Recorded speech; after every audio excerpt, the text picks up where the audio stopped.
Hey, what's up, ladies and gents? Ben Pakulski, Joe Bennett, Mark Coles. Just wrapped up a hamstring workout here at the Mi40 gym, and we're going to walk you through the logic and mindset of every single thing we did. So we decided to start with a lying leg curl propped up into a position of hip extension, and the reason we chose to do that is to emphasize the short end of the contractile range. So we try to get the hamstring as short as possible, and to do that it's necessary to put yourself into a position of relative hip extension, which basically means just a straight body position.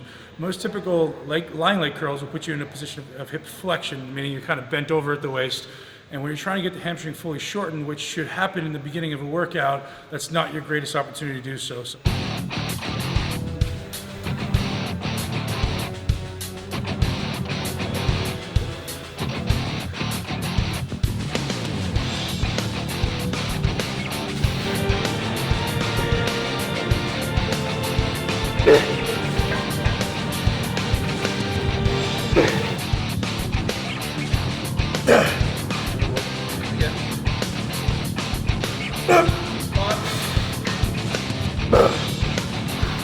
Finish, come on. 2 reps, Ben, come on. Squeeze, squeeze, squeeze. 1 more, let's go. Squeeze, finish. 2 more, come on. Squeeze, squeeze, squeeze. Fight it right from the top. There we go. 1 more, Mark, come on. Squeeze, squeeze, squeeze. Come on, keep squeezing. Come on, finish that rep. Slow from the top, slow from the top. Squeeze. I got you. Come on now, squeeze. Come on, squeeze. There it is.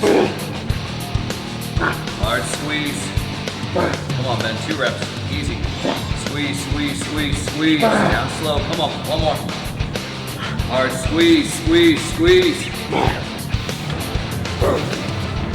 Okay, come on.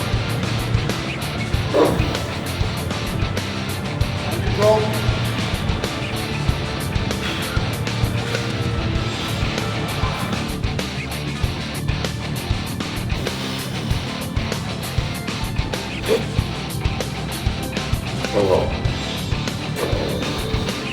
Five partials, let's go. Muscle.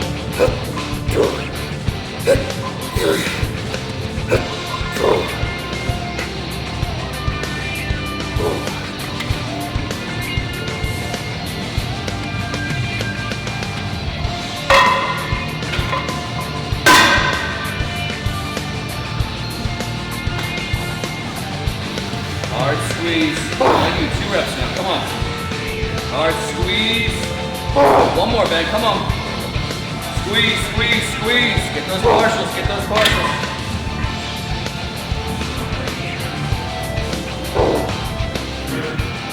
There we go. What? Got it. 5 partials. Let's go. We chose to use a prime lying leg curl. So why do we choose prime? Prime gives you this unique opportunity to overload 3 different parts of the strength curve or 3 different parts of the range.